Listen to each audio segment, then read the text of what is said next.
When I started in the carnival circuit, the only people that come watch me wrestle were pedophiles and elephants. That's right, ladies and gents. There's a new craze sweeping the nation. Shoot interviews from the boys of professional grappling. In my day, you could get heat off a lockup, and then all these spot monkeys came in and started using headlocks and stuff and killed the business. And they're giving you a never-before-seen look behind the curtain. The only people I talk to are hookers. Hookers in the ring and in the street. Oh my, you may want to put little Betty and little Johnny to bed for this one. You couldn't draw money with a popsicle covered in ants at a candy store. The Professional Wrestling Shoot Interview, filmed right here in America. Yes, America. America, America, America. Best rib I ever pulled? I shot a man once. It was hilarious. The Professional Wrestling Shoot Interview. An interview from a pro wrestler about pro wrestling. Old commercials had to explain everything like 12 times. To be clear, I never wrestled drunk. I did everything else drunk though, but not wrestle. The Professional Wrestling Shoot Interview by 10 Bell Pod. They used to call me Star Destroyer, and then I'm like, you know what? Just call me by my God-given name, Buck McDermott.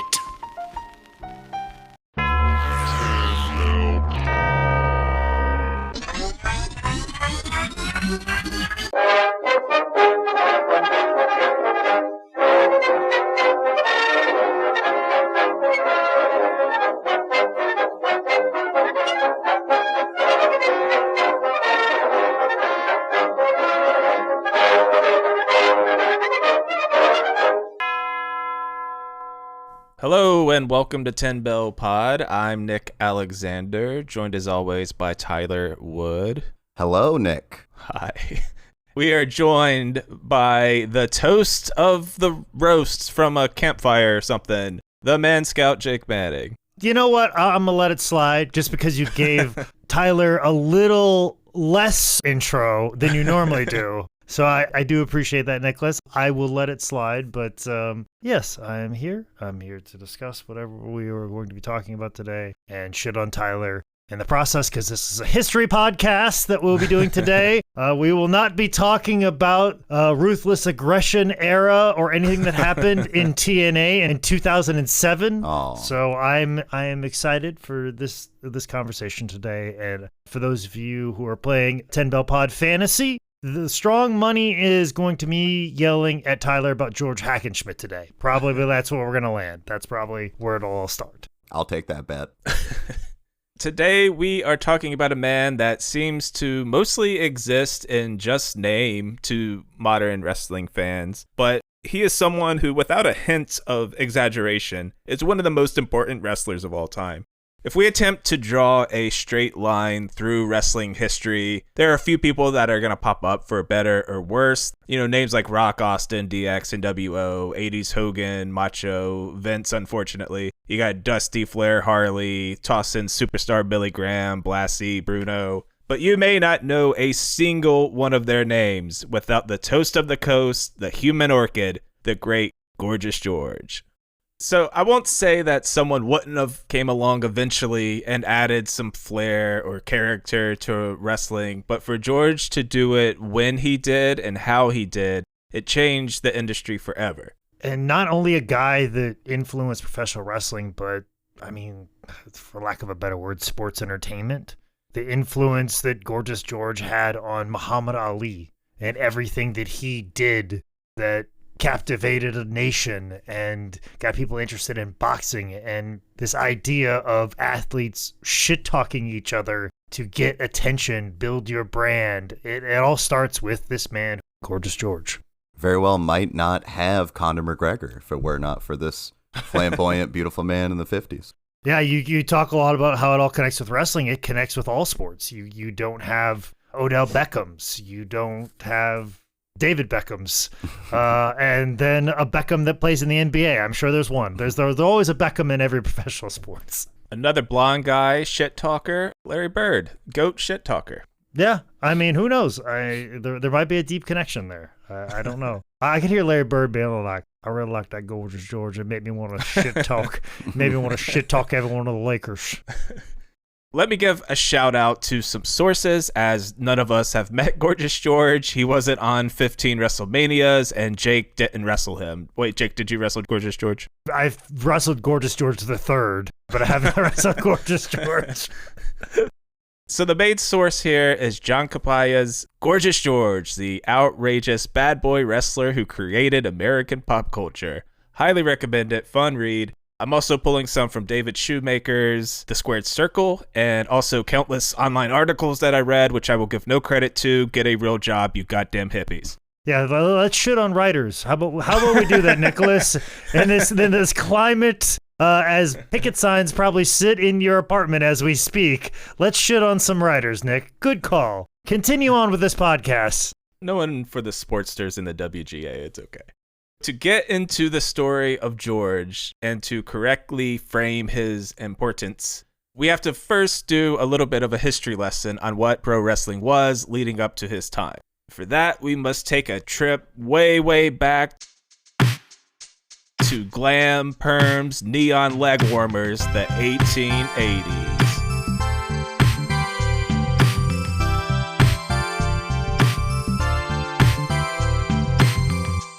At its very core, pro wrestling starts with catch wrestling, pulling influences and fighting styles from England, India, Greece, Italy, Ireland, just to name a few. Think of a mix of judo, high school wrestling, jiu-jitsu, just a bunch of pilgrims and tap-out shirts. There were no punches and kicks. You didn't leave the mat. It was just pure grappling.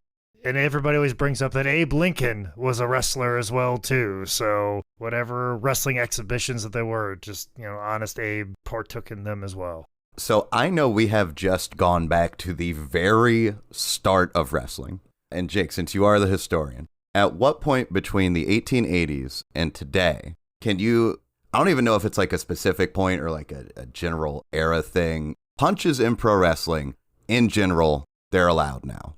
And I'm not even sure in kayfabe what is, like, are they open-handed punches? Are they all supposed to be forearms? Can you kind of break down, like, the rules of that today and where that switched? A bunch of people started cheering for it, and they started doing it more.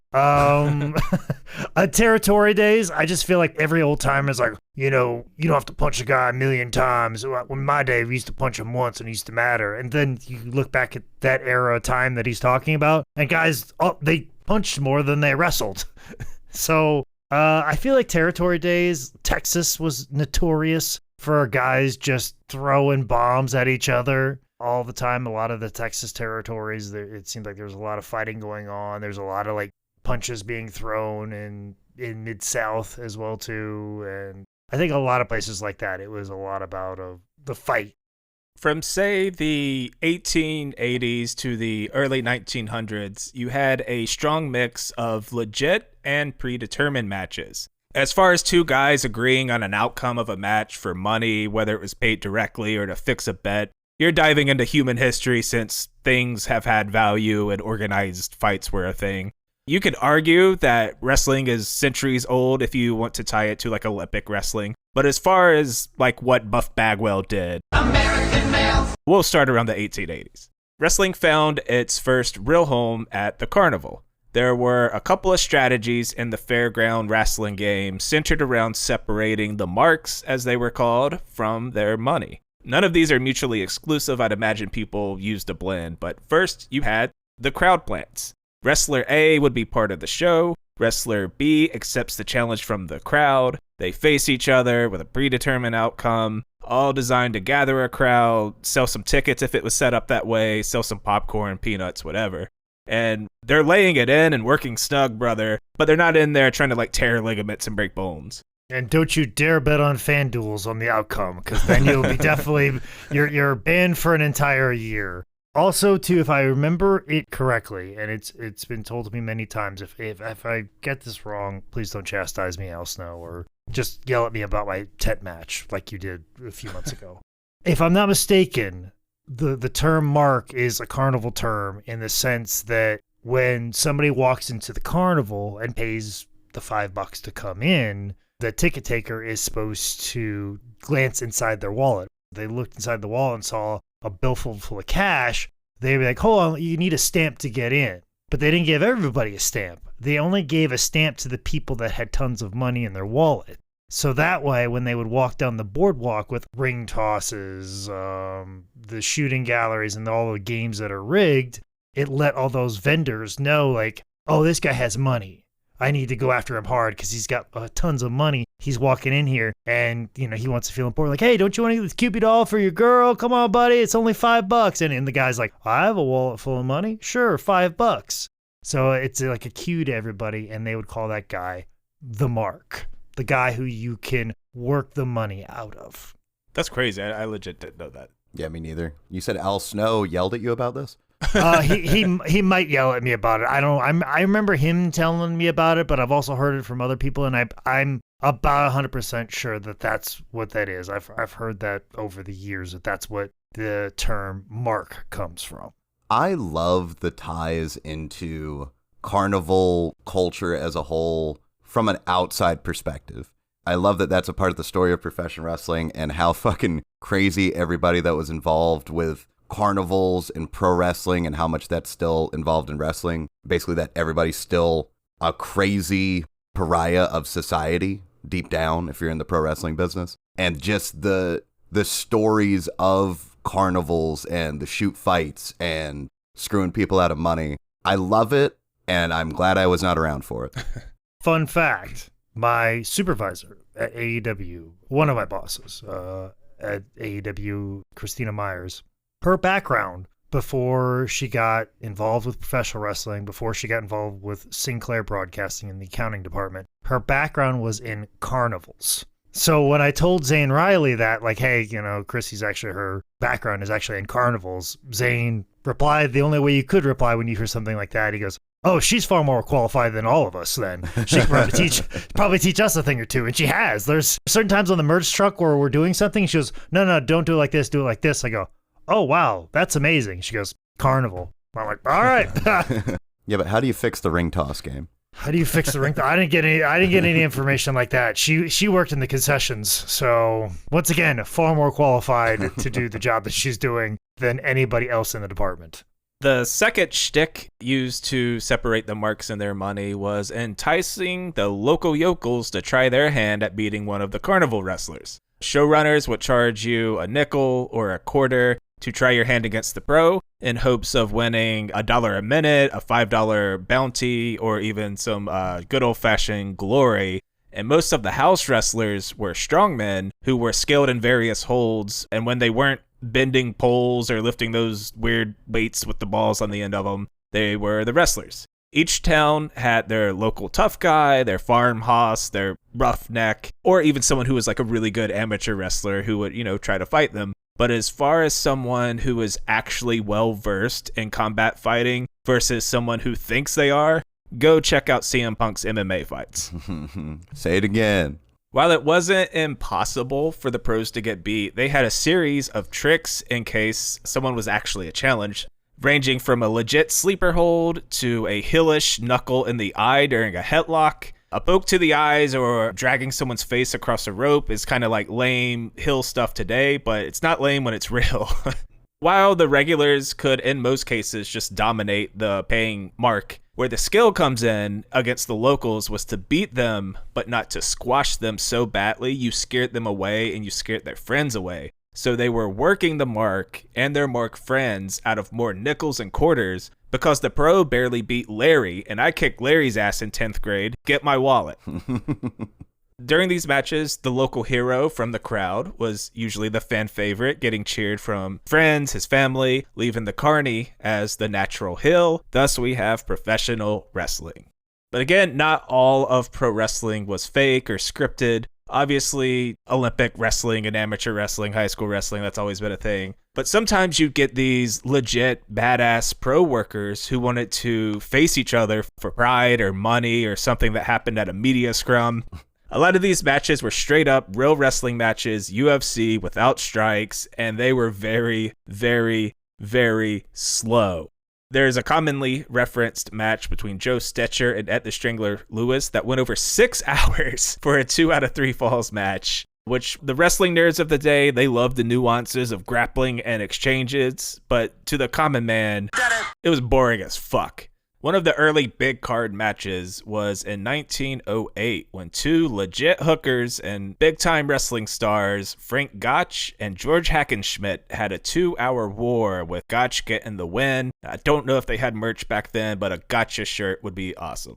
Gotch was a legit badass wrestler, and Hackenschmidt would become what was more or less the first foreign heel. He was also the inventor of the hack squat and the first ever record holder of the bench press. Super interesting guy and someone I want to cover one day. Can you hack it with Hackenschmidt? That's his merch. You got Gotch, and can you hack it with Hackenschmidt? The Gotch-Hackenschmidt rematch, September 4th, 1911, would draw 30,000 people. And I have no clue how that many people watched without monitors. Person 700 through 30,000 must have just been like, what? Either way, this match kind of hurt the business for a while because Hack came in injured. So Gotch, who needed no advantages, beat him really easily and really fast. And you know how wrestling fans are. Bitch, bitch, bitch, bitch, bitch. This match also had some of the first ever backstage dirt sheet bullshit. There were rumors that Gotch paid off George's sparring partner to hurt him, which is why he came into the match hurt. That was a big controversy around the time. So with all the stuff in professional wrestling, there's the story told inside the ring and through promos. There's by extension, the story that's told through the pomp and circumstance of the lights and the camera and the show aspect of it. In all of that, I think something that shouldn't be lost, and I figured this out talking to other wrestling fans, sometimes what people are watching wrestling for, why they still glom onto it the way that they do, is because some people, myself included to an extent, we love the backstage bullshit. So to see that it's been tied in with wrestling since basically the inception of it. Day one. Yeah, that's part of the fun. Frank Gotch retired at the top of his game in 1913, but he was considering a comeback in 1917 that would never happen. Frank Gotch is quite possibly where you can trace this evil curse of pro wrestlers having early deaths. I mean, it's mostly chugging pills and taking steroids in the 80s that were made in someone's bathtub, but the hex idea is fun. Frank died at age 40 of uremia poisoning. And while dying at 40 in 1917 isn't quite the tragedy of dying in 40 in like the 90s, he was possibly the first out of hundreds of wrestlers who would die before 50. It wasn't long after losing to Gotch for the second time that Hack's knee started hurting him so bad that he was forced out of wrestling. So with Hackenschmidt stepping away and Gotch passed away, the two biggest draws in wrestling were gone. You also had things like World War I was coming up, the Spanish flu was killing everyone, and you had other shit to do like watch Babe Ruth play baseball or whatever. This led to a steep decline in the business, so it was right back to carnivals and small regional stuff, with the only powerhouse in American pro wrestling being New York, working for Jack Curley. Dude, it's crazy that back in the day, you got your knee tweaked a little bit, you're done. That's it. Yeah, there's no surgery. There's no drugs. It's like, if you can't like grit and bear it, if it's fucked up enough, we're just going to chop it off. We're not even going to, there's nothing that can be done. Jack Curley, you say, Nicholas. He is one of the top promoters, actually the top promoter of the time. And I read through his whole Wikipedia. I'm blanking right now. It's okay. He also was a man that was in black and white. Brought in the first Zabiscos into the business. A little fun fact for you. Stanislaus and Wolodik. There's no vowels in between the W and the L. That's how fucking tough they were back then. They didn't have time for vowels. Because if you took the time to pronounce a vowel, that was time you could have been using to kick somebody's ass. Amen. This brings us to someone we kind of just mentioned real quick, Ed the Strangler Lewis. I actually was at the Pro Wrestling Hall of Fame, and I could have sworn that I saw a telegram sent by Frank Gotch. I couldn't find it in my photos, and I was just like, oh, my photos are backed up on my computer, so I was trying to find that, and to no avail. So sorry if I was tuned out. I was actually trying to do something for the pod. What did the telegraph say? Did it work me light? What was it? No, it was basically like, I want my guarantee, and I want it at this moment in time, and if not, I will not be in attendance for this particular match. It was very much like, hey man, give me my fucking money and I'll show up and I'll do the fucking match for you. But if you don't, do not advertise me, do not bring up my name, and don't ever think to contact me ever again. So even back then, there was still drama of sorts, but I couldn't remember if it was Frank Gotch or Luthez or Ed the Strangler Lewis, but it was somebody there. They have a telegraph in the Pro Wrestling Hall of Fame that says, "Don't fuck with me, brother. Give me my cheese." So it's funny that is hanging in the Pro Wrestling Museum. Like, see, we've always been assholes. If I don't get double my salary of $4, I'm not going to go out there and fuck up those yokels. You hear me? Ed the Strangler Lewis is a very interesting person as far as the merging of shoot wrestling and worked wrestling, because a lot of promoters were scared to book Ed because he could win any match he wanted to. Like, imagine if Kurt Angle or Brock Lesnar went into business for themselves. Who's going to stop them? That was Ed Strangler Lewis, but it was all technique. He wasn't like a giant beast like Brock or anything.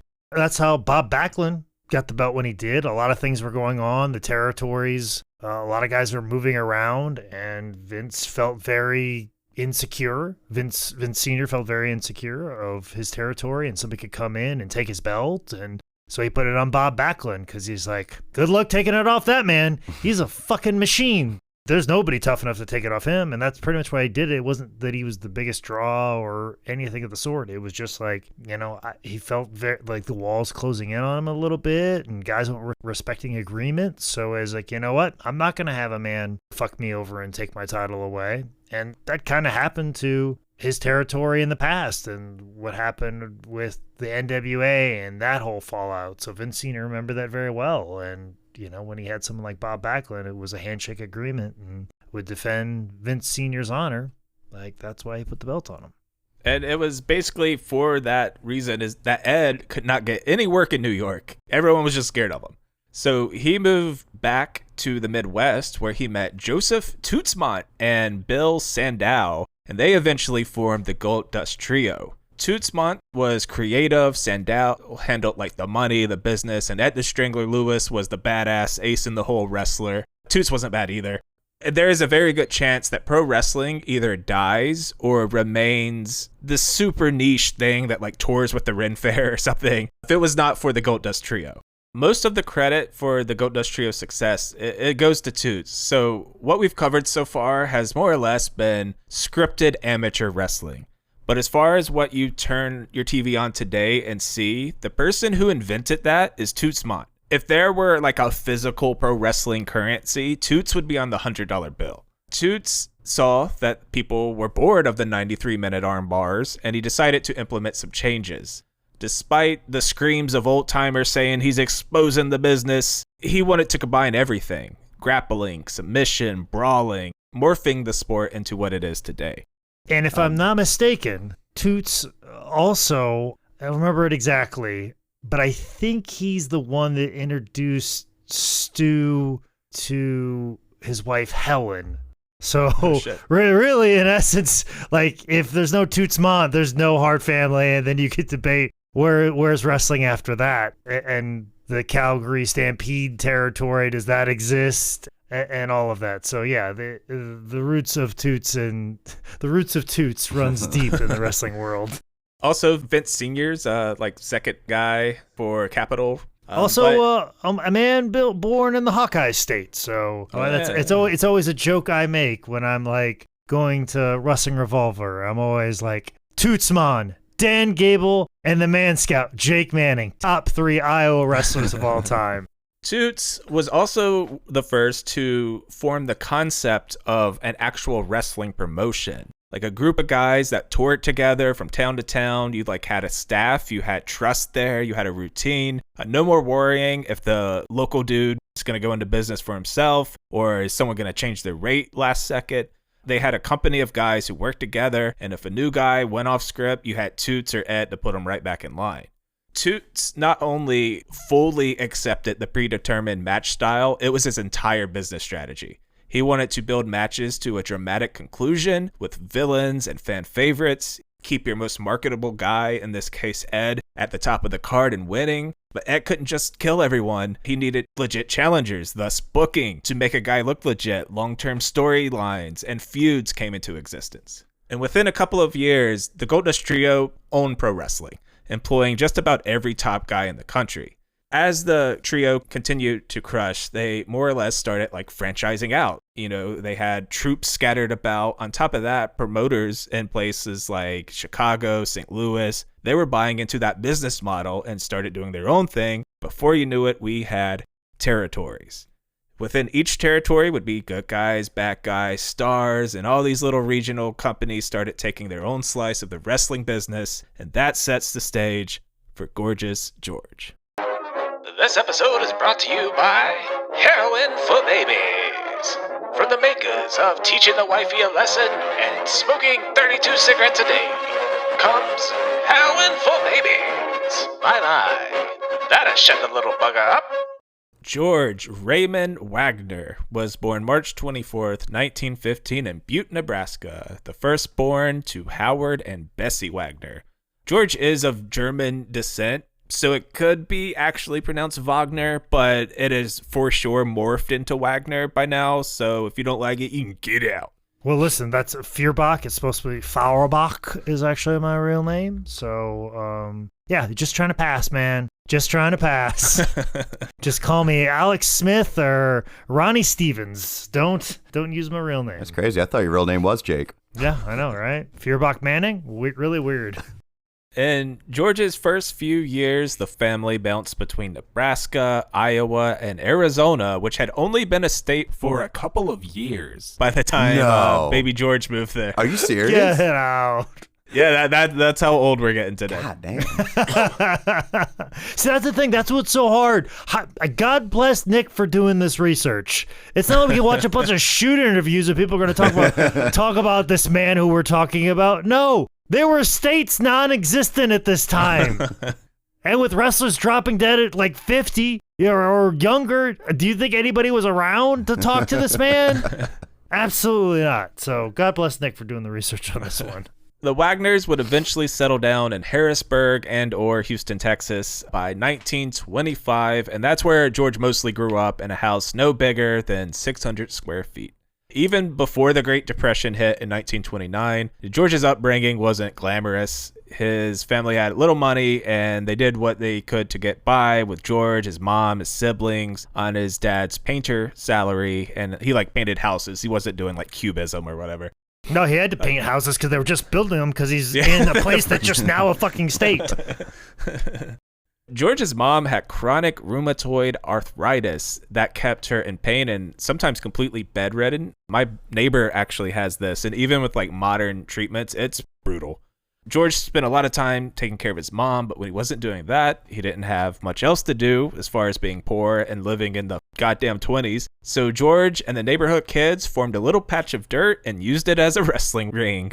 George's crew called themselves the Harrisburg Rats. They rumbled people with artistry and song and dance. But this is crazy. A lot of them became pro wrestlers. Jacob Brown, Jesse James, Dizzy Davis, Chesty Hayes. One of George's friends' dads owned a fruit stand, so around 10 to 12 years old, the boys would start wrestling on a pile of sawdust from time to time, and a passerby would throw them a coin, making this the first time George ever got paid to wrestle.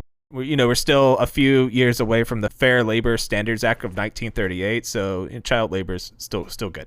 As a teen, George started training at the local YMCA, and this combined with his Oliver Twist feral street kid wrestling made George a more than capable amateur wrestler. I don't know if he was strangler level, but he could hook you and tap you without any issues. We had to. This wasn't kid, you got a good look. We're going to work around you to do whatever we can because you have a good look. It's no, you have to know how to do the job for us to hire you. You can't just not be able to do this. If you're going to wrestle, you have to be able to be a wrestler. That's just how it is.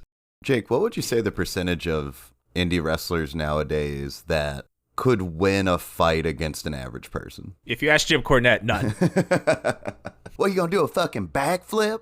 See, here's the thing. There are guys that are tougher than what you think that would surprise you in a fight like that. And then there's big muscle guys who are, that guy would definitely kick him. And oh no, he would crumble in a second. The first person that kind of comes to me is deceptively scary and could fuck somebody up is Blade from Butcher and the Blade. Dude, that dude is fucking built. God damn. He and I'm not talking Butch. I'm not talking Andy Williams. No, I'm talking Blade. I'm talking. Cut. But also, here's another reason why I feel like he can murder somebody is because he's the nicest person you'll ever meet in your entire life. And usually, in my experience, the nicest guys are the scariest guys because they don't want to become what they know is inside of them. So they're trying really hard to repress. Like Kazarni, nicest person you'll ever meet in your entire life. But he told me a story one time. He was doing a karate tournament, and it was his last karate tournament ever, where he said it almost turned into like a Chuck Norris, Jackie Chan movie because it was some karate exhibition or something. It wasn't like a tournament. It was something where like this guy was like doing something and he didn't like Kazarni, and Kazarni was like a multiple time over black belt. His dad was a world champion karate fighter, and this coach did not like Kazarni, so he kind of Karate Kid like sent all his students at him like one at a time, and Kazarni proceeded to beat the fuck out of all of them, like all in a row, and like physically hurt some of them and injured some of them. He said it was just like fight or flight, and I just saw red, and he's like, I broke some bones, I did some shit I'm not proud of, and I decided I never wanted to do karate ever again. But it was like, you meet him, he's the nicest, kindest, politest man, and always like, hello, tips his head to the side, and is softest hand, like not like hey, good brother, like handshake, but like firm in there, but like not too hard. Gives you a big hug, a warm smile, but knows how to fucking hurt people. That's always my case, and I feel like Blade is the same way. So like, as much as they're like, oh, these guys couldn't win in a fight, trust me, there's some guys back there that will fucking hand you your lunch, and they're probably the nicest guys back there. And then obviously like Gates of Destiny guys, like I feel like they can murder some people. I have an idea for you. You should pitch this to Tony. You guys should get all these wrestlers from AEW and put them together in an actual shoot fight Brawl for All. You want us to? I've been trying to get him to do Brawl for All, but I'm not in his ear yet, but I'm gonna get there. And as soon as they do, my first idea is gonna be AEW Brawl for All. That's my first idea.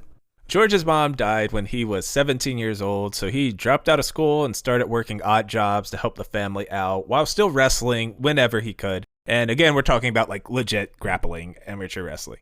So he was doing some wrestling at Elks clubs. He would go into speakeasies and wrestle during Prohibition, and George would take his first steps to becoming a pro wrestler at carnivals, accepting challenge matches from the Carney regulars. And George, being as legit as can be, he caught a few of these guys by surprise, and he started buying in on a regular basis. He became friends with some of them, and once they saw how skilled he was smartened up, and he started working rigged matches with them. As George became a regular, he was sworn in to keep the code of kayfabe. And kayfabe has kind of morphed into like this all-encompassing word for, I guess, fiction today. But back in the day, it was more or less used as like, shut up, there's a mark, don't talk about what we do. George was a vehement defender of kayfabe. He was one of those, oh, you think it's fake, and then smashes your head into a wall. He was one of those. And it's so weird because I even feel like we've pushed even further away from kayfabe, even in my time in pro wrestling, to the point that guys are like, oh no, I have to tell what my storyline is coming up so people know to pay attention. Like, oh yeah, I'm winning the belt, or like not only will they tip off that it's rigged or it's predetermined, they'll give you each beat of the story just so they're like, hey, well, that'll boost viewership so people know what's coming to expect and know what show to watch. There's almost people with that mentality, and then there's also people like, if they don't get their way, like, well, we were going to do this and this and this, and this guy said, pulling it so far back that it's just almost to the point that it's gone from kayfabe to, can you just keep your fucking mouth shut for like 2 seconds? I kind of want to just do this match and people not know what the end's going to be. Like, I'm begging you, don't let people know that you're going to win. Could you do that? I'd appreciate it. It's not even kayfabe because they're like, we're going to kill the business. It's more like, hey, just shut your fucking mouth so we get people to buy a fucking ticket. Like, it's that far right now. I agree. It's like, Spoilers. It's not kayfabe anymore. When I started watching, it was like, kayfabe was already long dead by the time I started watching. But it was always, when the show started, kayfabe was in gear until the show ended. And now it seems like almost everybody in every aspect, it's like a wink and a nod of like, hey, this isn't real, almost the entire time. But sometimes you have to, and just to make it feel more organic. But now it's to the point they're not doing it to make it feel more real. Mm-hmm. You're doing it to show how cool you are. Like, yeah, wrestling's dumb, right? Wrestling's so dumb, and I'll show you how dumb it is. Like, that's what it feels like, as opposed to giving it reality. And I feel like you can do those things to give it reality, but now it's wrestlers themselves are like, hey, this wrestling stuff is dumb. Let me tell you why it's dumb. Because I told you it's dumb. That means I'm cool. That's where it really offends me. I agree. Actually, according to, I believe it's him as Shogal09 on Instagram, Jake killed kayfabe when he wrestled Tent. So just wanted to correct you on that. Oh, but here's the thing, though. Like, there was actual hatred between me and Tent. Tent wasn't out there telling everybody what was going to happen. I was playing as straight as fucking possible. Okay, like, and I still refer to Tent as a fucking person. Okay, the fact that I'm even talking this far out of kayfabe is completely opposite of the way any other time that I've ever had a conversation. Like, oh yeah, Tent's a real asshole. Like, I'm talking about an inanimate object as a real fucking person that's pissed me off that I have a blood feud with. You don't get more kayfabe than that. If anything, me wrestling a Tent is more kayfabe than fucking anything else in the world. Fuck off all the way. Sugar 69, 69, 39. So it was at the fairgrounds that George got the attention of a local Houston promoter who asked George to wrestle opening matches, just like that he was in. January 26, 1934, the almost 19-year-old George got his first break in the business when Morris Siegel booked him for one of his Friday night cards at the City Auditorium, a 4,000-seat theater in downtown Houston. There he lost to Billy Smith. And it's weird, like, just looking at this timeline, like some of the cities that pop up: Houston, Columbus, Atlanta. Like, all cities, like, yeah, these have always been historically good wrestling towns. Like, forever. Like, even in the 20s, all the way up until the 80s. 60 years, 80 years, almost 100 years of being good wrestling towns.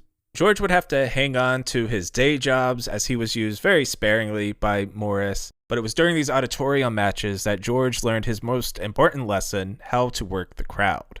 I know I don't really have to explain this, but George is the most old school of old school guys we've covered, so not every match I throw out is going to be as clean as January 26, 1934. And 35, George got his first recorded professional wrestling win, beating Tiger Mud October 14th. Things really got rolling when George met Atlanta wrestler Carl von Hoffman, who was impressed by George while he was in Texas. He told him to come down to Atlanta, brother. George was off to become a real boy. And then Dusty Rhodes showed up and told everybody they're fired. And Chick Donovan walked up and was like, what about me? My name's on a list of people you're keeping. And Dusty Rhodes goes, I already got my nature boy. You can pack your bags and get on out of here. Is that, are we at that point in the timeline, or did I overshoot it? Like, yeah, about 50 years off. All right, cool. All right, just making sure. In Atlanta, George got his first proper experience with Du Bois as they beat the shit out of the newcomer. Wrestling locker rooms have always been really chill. George worked through the beatings, wrestling on dirty mats that gave half the guys infections, and only earning a couple of dollars a match on the undercard. George also hit the roads, traveling in super dangerous conditions, hoping that the showrunner didn't run away with all the money. Hell, man, you could drink and not wear a seatbelt in cars back then. Hell, you could do that almost up into the 70s. Dude, what the fuck? Yeah, there was like this early 80s report of them banning drunk driving, and all the people are like, we're just taking a step towards a communist fascist country. It's always been the same, man. The rhetoric has always been the same. Like, it really has. It just, incremental change, as President Obama said on the Mark Maron podcast. It's all about incremental change. While the Atlanta experience was nice, by September of 36, George had realized that he was going to be stuck on the undercard due to his size. At a generous 5'9", and built at 200, which was really 175 tops. He just couldn't climb the card with the promoter, who only wanted monster versus monster. Yeah, Kevin Nash was booking, right? Yeah. So he called up his pal, Jesse James, not that one, who was doing pretty good for himself up in New York, so George Wagner headed to the Big Apple. At the time, New York was heavily populated by immigrants of all origins, but a good bit of Germans were coming over. I don't know why a bunch of Germans would be fleeing Germany around this time. George went to work for Jack Curley, and with the immigrant-heavy New York demographic, Jack was very much in the mindset of be German or Russian or something weird. With George's German name and descent, he was given the very clever name, George Wagner of Germany. I was terrified for you for a second when you were like, New York is full of, because I heard that Monroe accent come out, and I was waiting for something. But then you were like, it was full of Germans, bunch of fucking Jerrys and crowds walking in. I can say, by the way, I can say that because I am German. So I can make fun of the Germans all I fucking want because I'm allowed. There's a bunch of fucking Jerrys in NYC, and they all wanted somebody they can identify with. That wasn't a dictator. Cool. That's what's going on. I'm a little nervous that he ends up in Hollywood. You don't have any thoughts about Hollywood, do you, Nick? What about Hollywood? It's just... Hollywood is full of... actors. Russians, nothing but Russians. George snuck in there just in time. Like, I feel like a year later, and he has a Nazi gimmick like Fritz von Erich. Like, he was like the last dude that just got to be a German person. We hadn't really figured out what Hitler was doing over there. Like, yeah... Over there, that's over there problems. That's over there problems. So he said, what? Oh, did he say anything about us? Oh, okay, he's cool. Okay. Oh, he did what to France? Oh, okay, all right. What did the Japanese say? Oh, we are in this shit now.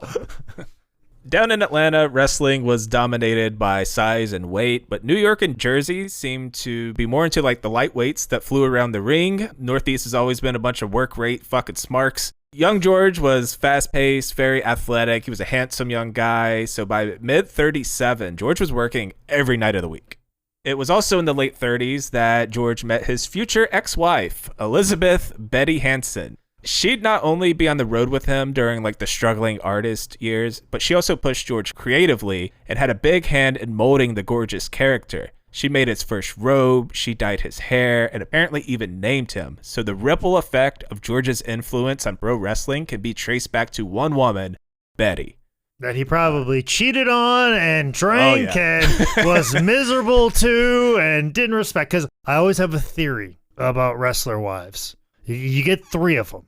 You get the one that supports you when you're first starting off and like is with you during the hard times, the thin times, when you're getting those $20 payoffs, and then all of a sudden you start to get something going. She's always there. She's at the merch table. She's giving you suggestions on merch. She appears in your vlogs. You're always tweeting about how much you miss her, and then all of a sudden you get on TV and you get to be a star and everything's great, awesome. Cool, she's right there for you. I love her so much. And then all of a sudden you start cheating on her because you think you're a big star. She doesn't want to have nothing to do with it. You're drinking a lot more. You just want to party and be a star. She takes the kids. You don't see them anymore. She raises them up to be wonderful individuals. They hate your guts. Everybody in your family now fucking hates you. So you're like, you know what? I just want some girl for fun. And that's when you get with a girl who appears in a mugshot with you. And all of a sudden you get that half sleepy-eyed fucking mugshot where you're like, your eyes are half open, your mouth's agape. So that gets put all over social media, and you get that girl that, you go to jail with. Go through that. You have a couple of fuck-ups. You might fuck up 3 or 4 times. Then that dissolves and you kind of get away from her. People really force you in the rehab because nobody wants anything to do with you. And then all of a sudden you come out of rehab and you find Jesus. And that's where you get the girl that tells you that, abortion's bad and you need to start going to these meetings and you need to start talking about Jesus more and tweeting Bible verses and stuff like that. And then you start doing all the church shows and talk about how you live this dirty lifestyle in professional wrestling. But I found the Lord now, and then just hate on everybody that used to do before and talk shit about him because you found the Lord now, and you're good now, but everybody else is living a hateful, sinful life, and that women's wrestling is bad because it's over-sexualizing of women, so we need to get rid of women's wrestling. We need to do all kinds of things, and we need to stop doing all that DX crotch shopping stuff. And think about the Lord and Jesus and pro wrestling. If that makes me money, but in the way that I need it to be. That's what always happens. Everyone follows that exact path. Everybody. In early 38, George was out on the West Coast working for Herb Owen. Yes, Don Owen's dad in Portland, brother. Jesus, this is how old he is? Is like a guy who is like fucking There's nobody in shoot interviews anymore that's going to talk about Don Owen. Like, that's how far of a generation past we got. Like, everybody that's going to talk about Don Owen has already done a shoot interview. It's done. It's over. And he's seen as an old timer. And we're bringing up his father? Are you fucking serious? How long has Nebraska been a fucking state at this point? What, 2 years? By the end of 38, George had met Betty, who was an usherette at a movie theater George went to, abroad with a job. Must have been the way her parents raised her. It was in Portland that George got his first massive push, as the locals in Portland were also super on board with George's athleticism, his showmanship, his good looks. And as a face, he worked about 250 days a year, making $2,500 a year, so like $10 a match, when the minimum wage was only 25 cents an hour. I love that. That's about what I make now as a comedian. At 38, he won his first pro wrestling title, defeating Jack Lipscomb for the Northwest Middleweight Championship, although he only held it a couple weeks before he dropped it to the evil Irishman, Pat O'Downey. Pat O'Downey probably hit you with a shamrock or some sort, or maybe a box of Lucky Charms that had a brick in it, which is an actual weapon that a guy that was... Oh, Jesus. Who was, I think he was Irish O'Patty or something like that. He fucking hit people with a box of Lucky Charms that had a brick in it. February 23rd, 1939, in Eugene, Oregon, George married Betty in the ring. Familiar? Don Owens and his brother Elton were ushers. So that's how old this is. There was no Triple H sighting, so everything went okay. Following the wedding, George got changed and he wrestled in the main event. After winning, the bride and groom ate some coffee and cake in the lobby and then headed out on their honeymoon, which was a wrestling tour with stops in LA, El Paso, and Houston to see George's family. And that's something you could do back in this era. That's, gosh, if you want to romanticize anything, the ability to take vacations with this job. In, like, many wrestlers talk about how they're like, oh, we got married, and then I called all these promoters in the Southeast, like the Gulf Coast area. So I worked the Gulf Coast territory for 2 weeks. So we were on the beach every day. I was wrestling every night. So we had a vacation paid for, which is something I try to do a lot with Jen, and she wants nothing to do with it. But that's what I always used to do when I would travel. Like, okay, well, I can go to the beach during the day, do my comedy show, my wrestling show at night. But yeah, using professional wrestling to give you the vacation you want, you just have to wrestle a match or two. It's something that I tried to do a lot, but like during this territory area, you could do a lot. That's why that Hawaii territory was so popular. Guys like, you know what? My wife wants to go to Hawaii. How about I just call up the Maivias and I'll come in and do 2 or 3 weeks, and it's 2 or 3 weeks in Hawaii, and I won't have to pay a dime for it.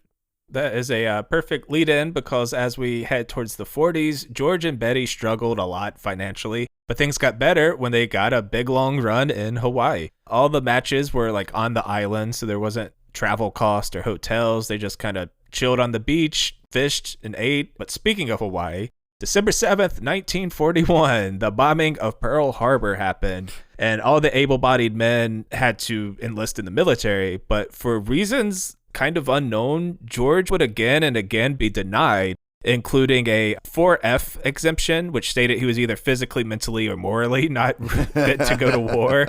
George was claustrophobic. That was like an idea thrown out. Like, we're not even in the gorgeous era yet, so it's not like a don't ask, don't tell thing. Like, he just fucking he's too much of a sissy to fight for this country. Jake, correct me if I'm wrong. Is Pearl Harboring not a term in wrestling? It is, isn't it? Oh yeah. It is. And Monsoon, Lawler. There was a famous story that like the ECW guys were over for FMW, and you can decide to take out or not. But Sandman. 2 minutes later. As soon as you said Sandman, I was like, yep, gonna edit this out. Yep. Feel free. I know a lot of wrestling terms, and I just learned 2 more. So while he would get to spend the next several months wrestling instead of killing Nazis, he had his own issue when he shattered his ankle May of 42.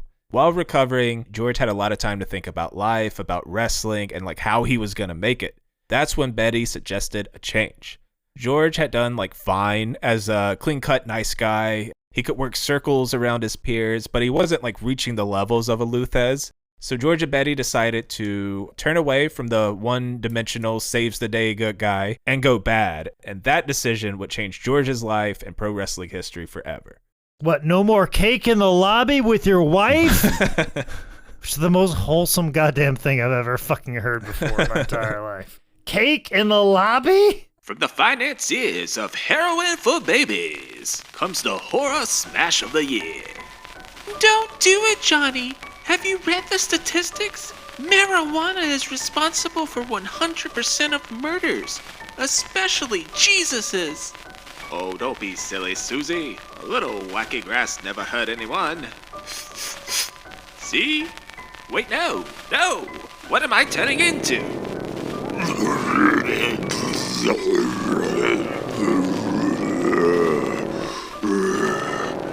I have the munchies for your eternal soul.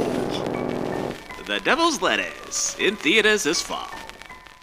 So George didn't just slap on a robe and ta-da. It was a whole long process. So the first step would be to change his in-ring tactics. He would become a whiner, a cheat. He'd use moves like an eye gouge and the dreaded closed fist punch. George also sent in new promos of him scowling in black trunks, and get this shit, his hair was messy. They even played into the skipping the war thing, which gave George nuclear heat. Not the same nuclear heat Japan got, but close. Oh yeah, let's take out my Sandman story, but let's keep that in. Let's fucking keep that in. Yeah, let's keep that shit in. Let's let that ride. Yeah, fucking Jake's the problem because he's repeating a line, and I don't feel comfortable saying this because these are another man's words. But oh, Nicholas over here. As over as George was as a face, he was like 3 times more over as a heel. And as freeing and creative as being a heel was, George was shocked by how thorough people hated him. He was like, if they're throwing pennies at me and cigarettes, Tracy smothered himself up a riot or two. This is before Gorgeous George was like fully formed. And that's the thing, like, it took me a while to kind of figure out what the Man Scout character was. Like, I did it kind of in pieces. Like, I feel like if you want a fully formed character, you don't get it right out of the box. Like, it takes times, incarnation. Even look at Orange Cassidy, like some of the earlier, like, gear options and the things he was doing. Like, it kind of evolved into what it is right now. But all great characters do. They don't come out of the box fully formed. Like, you've got to figure out what works, what doesn't, and you need that space to fail. And we don't get a lot of that now. It's just like, here's the character. You got to like it immediately. And oh, you don't? Well, back to NXT, you know, or show up on NXT with it like, oh, well, guess what? You're going to disappear now for 6 or 8 months and wait for the people to forget about you. And you'll come back as something else. So with George doing some of his mannerisms and starting to get like a lot of direct response from the crowd, exactly what he wants. Jake, do you remember a time when you were forming the Man Scout character where, like, a specific time where you were trying something new and you got a reaction and you're like, oh shit, that's staying. That's part of the character now? Well, I mean, when I started using a tent in the ring, like, I was like, okay, little did I know that this is going to be the thing I will do all the time. I was just in a hardcore match and I felt like, what would be a weapon I would have? And I was like, camping tent. Makes sense to me. Now it's the thing I have to have. Like, when I go to the promoter, I'm like, what do you want for a match? They're like, did you bring a tent? I'm like, yes, I brought a fucking tent. I know why I'm here. The book thing was an element because I would do the book thing for like at the very beginning and then I'd go have a wrestling match. But then I'd see somebody later and I'm like, oh, that match was so good. I go, what was your favorite part? You reading the book. I just jumped off the top rope 3 or 4 times and did this cool move and dived to the outside, but the only thing that you liked was me reading a book. Okay, I will start reading the book. Hey man, you did something I couldn't do. You read. George was crushing his new role, but at the end of the day, even in the 1940s, fans had seen eye gouging, they'd seen the cheap heat, and George wanted to be like this next level main event bad guy. And by the end of 1943, George would take his first step towards becoming gorgeous. As we mentioned, the U.S. is knee-deep into World War II around this point. The U.S. had shifted their focus to the war and building a nuclear bomb before the Nazis could do the same. So America was turned into essentially a giant factory with the war taking up all the resources. Or a Christopher Nolan film. That's actually what the world was being turned into, if you don't know. So the average American was given ration stamps or tokens. Needless to say, most people were not well off. So Betty and George thought the shittiest, hillish thing they could do is have George flaunt his wealth. Not that he was actually like a 1% or anything. It's fake. Wrestling's fake. In a time where all materials, including fabrics, were very limited, Betty and her mother, who were both badass seamstresses, they made George's first robe out of blue satin, decorating it with silver sequins. George was about to look like an asshole.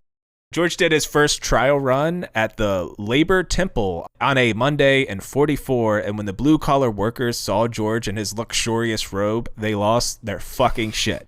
Especially as George delicately folded his robe and then refolded it because it wasn't quite folded perfectly enough. As the booze rained in, George literally stuck his nose up at the crowd.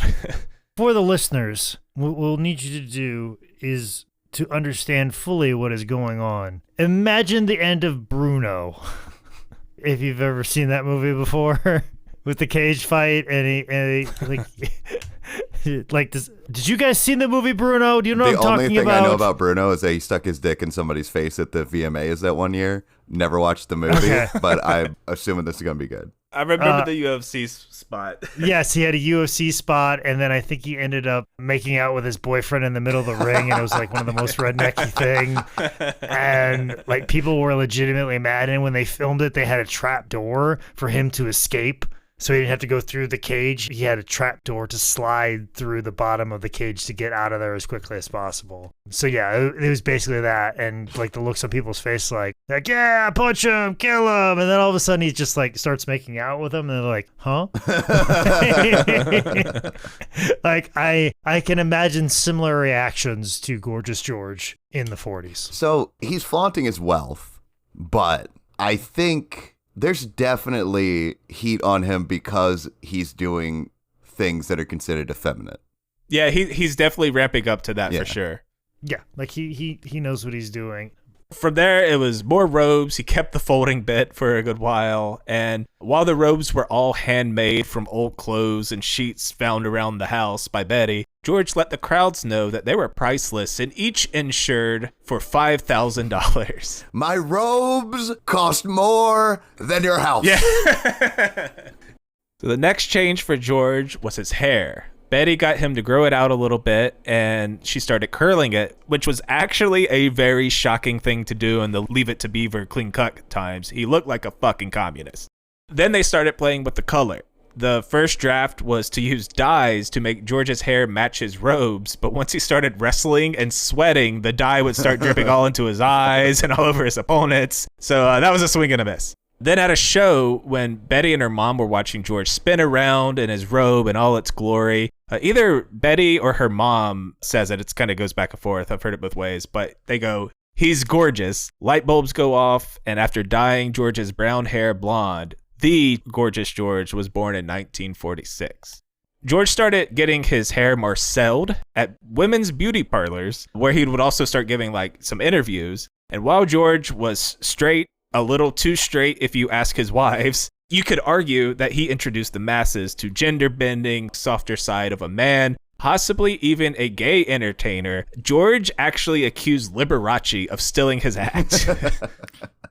So it's so odd because he is like giving birth to modern day professional wrestling, modern day American pop culture, but he is a heel playing a character to the best of his ability, and he's more or less preying on the fear of gay men in America, especially at that time. Culturally, this is not talked about. You know, if you have a gay person in your family, it's very hush-hush. Confirmed bachelor is what they would be called. So it's like, it's such a two-edged sword because he's such an important piece of professional wrestling, but the way that he did this character, is it exploitative of gay people? So the character actually like wasn't gay. It was just very flamboyant. It was more like a king from the 1700s more than like a gay person. A fancy man, a foo-fooey person, a dignitary, a royal, a noble, somebody above the common man. If you will, is more of what I always got the vibe off of him. But he definitely knew he was kind of hitting some hot buttons. One of the few people that was able to kind of describe what Gorgeous George was able to do. Because also you got to keep in mind, and this is very hard to describe even in this era where every bit of wrestling is streamed, put on YouTube. You can go on Twitter. We got 1 million fucking hours of television produced. And on top of that, streaming platforms on top of that. And there's just wrestling everywhere. Well, this is a little bit before TV is a thing. Like, TV's not even that popular at this time. And wrestling is not like on TV all the time. It is, in big matches and in certain cities, but in Buffalo, New York, which was the example that Mark Lewin would talk about, you'd get somebody like a Gorgeous George, like the Buffalo territory would book, Gorgeous George. And the first thing he'd always do is go to all the beauty salons and get his hair done, because there's no barber that could do my hair to my specifications. I have to go to a properly trained professional at a beauty salon to take care of my golden locks. So he would go to these beauty salons and go on and on about how wonderful his hair is and all the fancy things, and just getting back from Paris. And don't you like this ring? This ring is so gorgeous. It's far better than the ring that you're wearing, sweetheart. Oh, is there anybody here that can do a proper manicure, a proper French manicure? Is there anybody that can do that? And just proceed to be an asshole, down talk everybody in the beauty salon. And then, this poor woman would go home after being berated by Gorgeous George, who would not tip, which definitely not acceptable to do at any moment in time, to not tip his beautician. Living the gimmick, so this brother. woman would, here's why. Because this woman would go home and she would be like, "Oh, today was horrible. This man walked in," and already the husband's like, "Man walked in? Well, what's this about?" And he goes, he wanted to get his hair done, and he was just so pompous and arrogant. He just wouldn't shut up. He was just annoying me. He was rude to everybody, didn't tip. And the guy said he was a wrestler, and he was wrestling in town, and he needed his hair to look good for this wrestling show that he had going on Friday night. And then the husband would go, "Well, it's funny you mentioned that wrestling that's happening Friday night. This man, Mark Lewin, walked into my hardware store, and he actually helped me unload one of the trucks full of nails." Like, this man he was a big, strong man, and he was carrying 2 boxes at a time of nails. And he was bringing them in the store. He helped me restock the store for a little bit, and actually told me to keep the change off of a hammer he bought.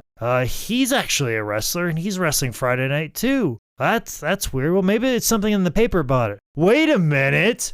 Mark Lewin is wrestling Gorgeous George. The guy that you don't like, is that the wrestler that came into the beauty parlor? Oh my gosh, we've got to go see this match, because we got to see this guy get his butt kicked, because this Mark Lewin guy, he's such a nice individual, and he's wrestling the guy that was rude to you. Let's go down to the Buffalo Auditorium to go check this match out. This is during the Barnstormer days. These aren't accidents. This is what they would do. For them to draw a big house, they would come in the Monday before and then just go around town being their characters. Heels would be bad people, would start bar fights and, just be ornery, obnoxious, and say, you locals are so stupid. I can't wait to get out of this town. I got a big wrestling match Friday night, And then all of a sudden they have the babyface wrestlers going around helping people, getting kittens out of trees, walking kids across the street, helping out old ladies with their groceries. And that's how they did it. That's how they were able to draw a house. It was these barnstorming days of being almost like role-playing their characters in the community to get people to buy tickets, because that's what wrestling is at the end of the day, and people want to forget that as much as possible. What wrestling is, and when it works the best, is when you take somebody that nobody likes and have them fight somebody who everybody likes. And that's what professional wrestling is. And that's when it is successful. That's when it's beautiful. That's when it is always magical. You can do all the flips and the crazy things as possible, but if you don't like the guy that did the cool flip, but you like the other guy that did the cool flip, well, then guess fucking what? You're going to cheer for that guy. And that's what it is. Cheering for the guy you like and booing the guy you don't like. And that's how these guys back in George's era would do it. It'd be real life. And that's what felt so real. And that's why people didn't question the legitimacy of these fights, because, oh no, he's an asshole and he deserves to get his butt kicked. You know, like that's who this guy is, because that's who he was in reality, and now he's in this in the ring. And that ability to do it. It's those barnstorming days. You couldn't just be like, I'm on TV, I play a character, and then I go home and be somebody else. You had to be that person in that town and then move on to the next town and do it over and over and over again. And that's how it's changed from then to now, because now it's about selling action figures, depending on who you ask. But that is an amazing story, Jake. I love it because that's one of the things I love about pro wrestling, the things you see in the ring and all that, but like the psychology of these people manipulating other human beings. It's on a micro level, it's terrifying, sad. Sometimes it's illegal. Like there's a lot of fucked up shit on a micro level. On a macro level, it is fascinating that you guys' entire job as wrestlers is to manipulate people's emotions, and that's fun to watch. By mid-46, George would add the next element to his gimmick. So Betty had been managing him a good bit, but he wanted to up the presentation, and that's when he added Jeffries. Jeffries was a bit of a manservant, butler kind of guy, think like Jeffrey from The Fresh Prince. There would be several Jeffries. Jake Brown was the longest serving Jeffries from 47 to 52. One night for a special event, Bob Hope played Jeffries. Again, this drew massive heat as he walked to the ring to pomp and circumstance, giving out his golden bobby pins that he called Georgie pins, and spraying the room with Chanel No. 5, which he called Chanel No. 10, because he's twice as good as you are. And I question the validity of it, but allegedly, George South has one of those Georgie pins. Now, this is, I've known this man for a very long time. He's the carniest of carnies, but allegedly, he has a Georgie pin. I looked on eBay for some. I couldn't find any on the whole internet. Allegedly, he has one. Allegedly. I imagine this whole thing, this podcast blows up, and George South shows up to his next indie show, and he's got thousands of gold bobby pins. So with George's success, he bought a house in LA, Los Angeles, not the other one, and he was on the road 5 to 6 days a week. They had more than enough money for the first time in their lives, George and Betty. And George would actually buy a 7-passenger purple Cadillac limousine to tour in. Purple was his color. That orchid, it's all purple. Everything's purple. But then in November of 47 came quite possibly the most important duo in wrestling history, Gorgeous George and television. And one of my favorite George quotes is, "I don't know if I was made for television or television was made for me." The television was invented in 1927, but then you had the Depression, then you had World War II. So before 47, only like a few thousand people had them in their houses. But when the war was over, there was an upswing in TV sales, and 12 million people would have them in less than 10 years. Gorgeous George and TV would reap the benefits from one another, and it was said that George sold just as many TV sets as comedian Milton Berle. Pro wrestling and TV were best friends because wrestling shows were cheap to make. It wasn't the big production it is today. All they had to do was rig a couple extra lights, point a camera at the ring, hire an actor or ex-wrestler to announce. Done. Hours of content, and the Dumont, NBC, and ABC networks played that shit all the time. George was an American celebrity. He wasn't like a famous wrestler like a Batista or Cena or even The Rock. Gorgeous George was an A-list icon.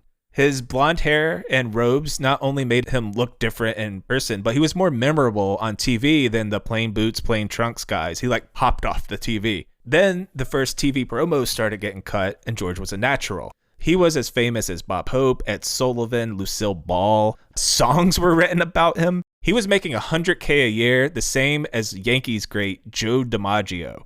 He was so popular that bars that advertised that they had a TV started advertising that they had Gorgeous George on TV.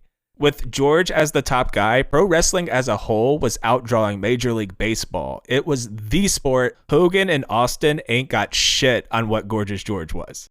I believe this is what they call the golden era of professional wrestling. This era where it is highly mainstream, and this is the era that got referenced once it became as popular as it was in the 80s. When Hulk Hogan was on top and on NBC, they're like, wrestling hasn't been on national broadcast television since Gorgeous George. That's how much of a trendsetter he was. It was like, this is the benchmark of the greatness of professional wrestling, and Hulk Hogan's greatness was measured against what Gorgeous George had done and created.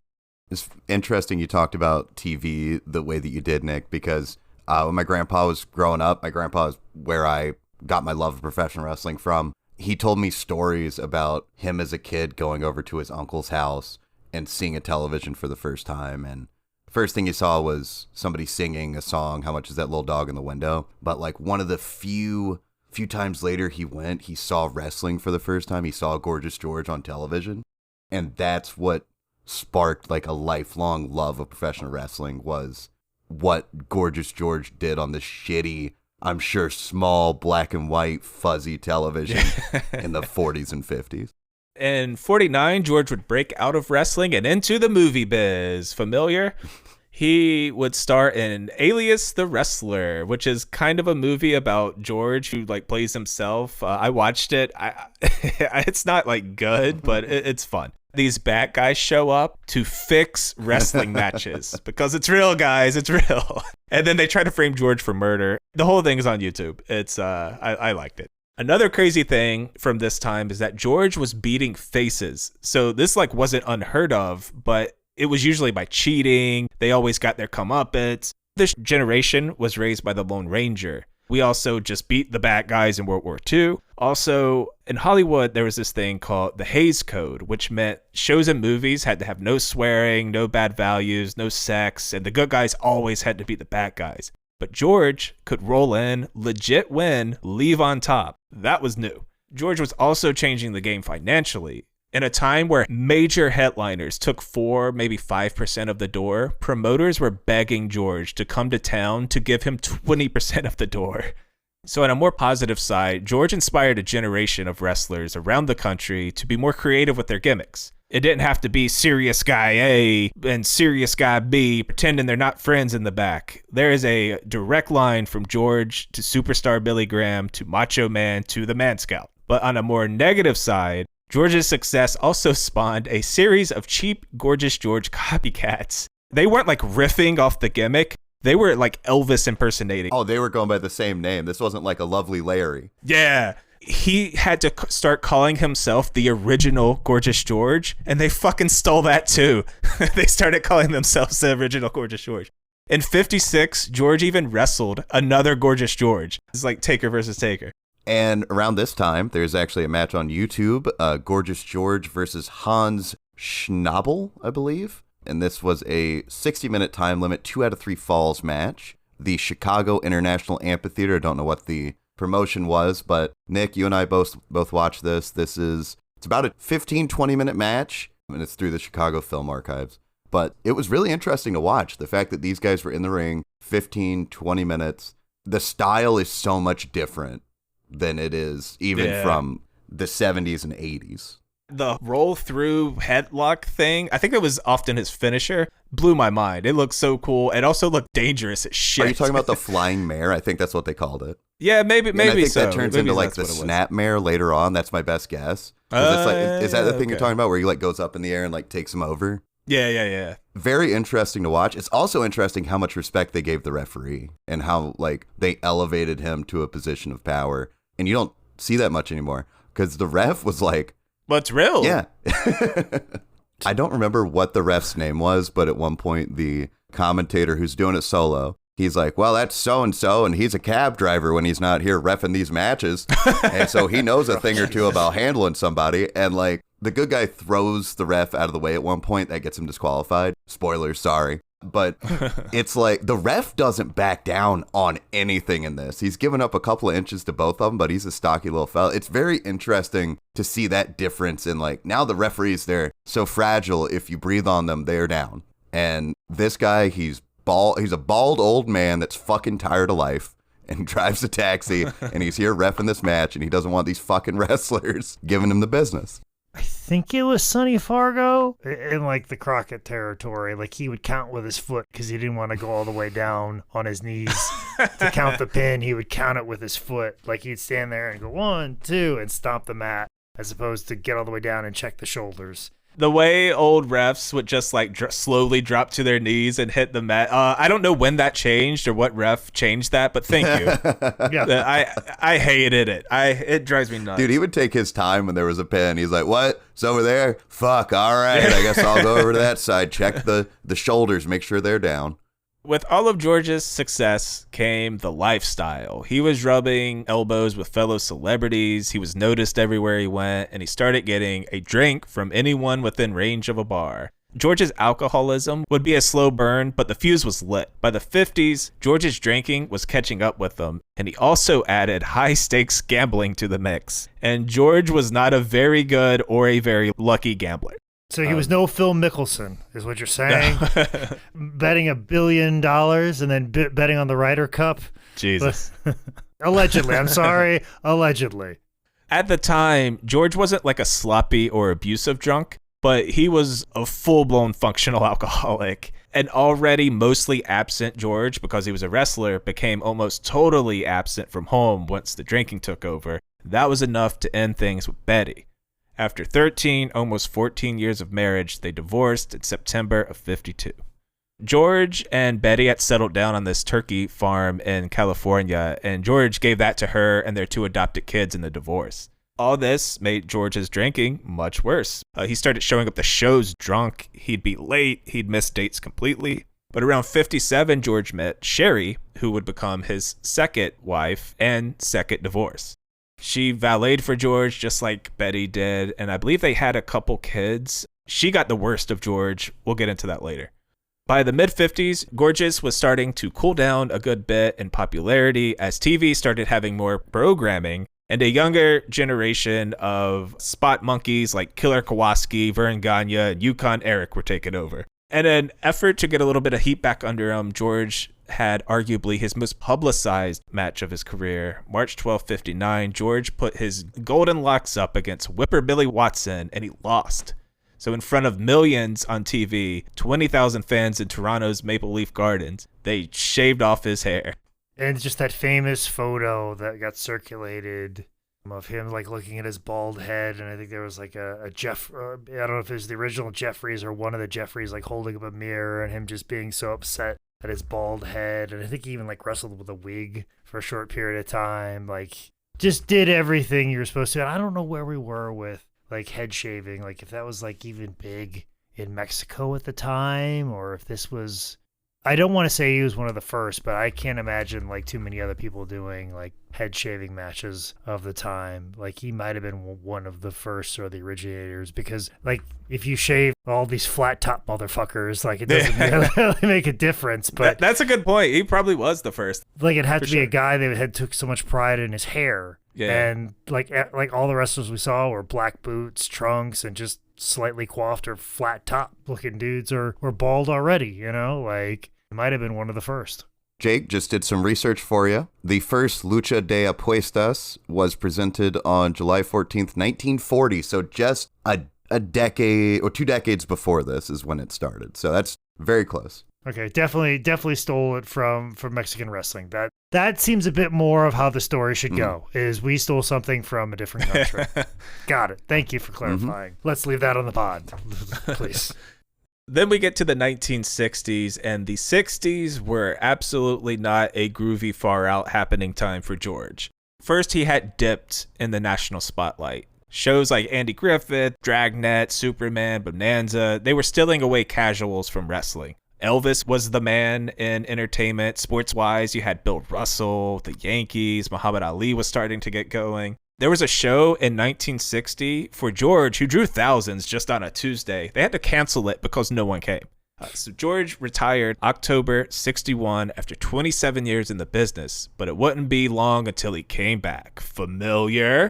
During his time away from the business, he opened up a bar in Van Nuys called Gorgeous George Ringside. The location's only like 15 minutes from me. I'm like 30% sure it's like an antique store now, but I keep meaning to drive over there. I haven't done it. George getting into a new business after wrestling, yay, but an alcoholic owning a bar, not good. Unless it's Sam Malone. That's the only way it's ever worked out. And so begins the downfall of Gorgeous George, the first downfall of a major wrestling name and a string of seemingly endless names that would fall victim to pro wrestling. With over a decade of heavy drinking, George's liver started to fail him. He was hospitalized around January 62. He was released and was meant to be on a strict diet and, most importantly, no more booze, but he kept up with that for like maybe a month. Then, June 62, he divorced his second wife, Sherry. She was able to put up with the cheating, the drinking, but once George got physical with her in a drunken rage, it was over. The papers picked up the news of the divorce, the wife beating, and even in those days, not great for bar business. His bar was hemorrhaging money, and George was going broke. He also had got hosed by a few bad investments, and remember, he's losing piles of money on gambling. With things looking really bad for George, he went back to the one thing he knew, wrestling. He called up Dick the Destroyer Buyer and asked for a match. So at this time, it's just crazy to say, Dick was an up-and-coming star. Jesus, this podcast is so fucking weird. Because all I can picture is just old-ass fucking Destroyer with Eagle Scouts chopping wood. Like... As a star ahead of him, he had a lot of respect for George, so they arranged a match together. They landed on a hair versus mask match for maximum clickbait. George put up no fight. He knew his hair was coming off against the younger, fitter, more relevant Dick the Destroyer, but George desperately needed a payoff. November 7th, 62, George would wrestle one last match at the Olympic, a place that arguably made him not able to pay a valet. George walked to the ring all by himself, spraying his own Chanel like a common slut. In white boots and a shiny red robe decorated by rhinestones, he did the job, losing the second and final fall to the figure four. While he sat there and got his hair cut, the crowd actually turned sympathetic. They saw a beaten old George stoically losing the last piece of identity he had as gorgeous, and it just broke everyone's heart in the room. Since the match drew well enough, Destroyer and George did meet one more time in Long Beach, December 11th of 62. That was the end of his career. With his bar failing, his debt adding up, George ended up moving to a place on Skid Row, and that's how George would spend the last year of his life. On Christmas Day, 1963, George arrived at the hospital after suffering chest pains and died the next day at the age of 48. For all the glory that was Gorgeous George, for a man that changed pro wrestling and reached a level of fame and fortune that wouldn't get close to replicate it until Hogan in the 80s, he died penniless, heartbroken, and nearly homeless. Gorgeous George was pro wrestling's first great tragedy. So despite his sad unraveling, George had changed the world, and while he may just be some kind of old name like Ty Cobb in baseball, his effects on pro wrestling touched every inch of the business and every promotion around the world. So despite never really doing anything for the territory, he was inducted into the 2010 Hall of Fame by WWE, inducted by Dick the Destroyer, with a guest appearance from the woman who started it all, Betty. So final thoughts on Gorgeous George. Gorgeous George was the first professional wrestler to me a little bit, because the way that I see professional wrestling now, it's not just the guys that had matches with predetermined outcomes. It was the people that really took a character and breathed life into it in a way that captured people around the world. And I think Gorgeous George, his forays into Hollywood, it's undeniable the effect that he had on American pop culture. And yeah, wrestling's first great tragedy. I don't think I could say it any better, Nick. So I don't care if you sat in a dark room and watch Kawada Misawa over and over, if you like women's wrestling, men's wrestling, Man Scouts versus Tents, AEW, WWE, or that local indie that runs 4 times a year. There's no corner of wrestling that you can hide from the influence of Gorgeous George. On top of his wrestling influence, George also shaped pop culture. He is a man who directly influenced Bob Dylan, James Brown, filmmaker John Waters, we mentioned Muhammad Ali. His effect on pro wrestling is everything, but I think what I want the main takeaway from this episode to be is that innovation is the key to survival and growth. All progress is made by dragging some dumb old fuck kicking and screaming into the future, and to do that, each generation needs someone like Gorgeous George. Gorgeous George created the template of being a professional wrestling star, character, pro wrestler in general. You know, both of you gentlemen hit the nail right on the top of the head of his influence in the business, but I think we also should give a big tip of the cap to Betty. Without her being by George's side, suggesting things and being a part of the package, you wouldn't have got that either. So we want to give a lot of credit to George. I think Betty's an important part of the Gorgeous George story. This should be a movie somewhere, this story of this man, not sure of himself, but then the woman he loves getting behind him and supporting him, and then together they come up with this idea that changed a uniquely American art form forever. It's undeniable what those two were able to do and affect and change this thing that is known as professional wrestling, that has stood the test of time over the years, with things that were created by George and Betty, probably at a car ride, a bedroom, a living room, over a dinner table. Something that they thought of and tried is something that is the template for success in professional wrestling. All right, that is Gorgeous George's 10 Bell Pod. Thank you guys for listening. Thank you for donating to the Patreon if you are checking us out on social media. Jake, Tyler, you have anything?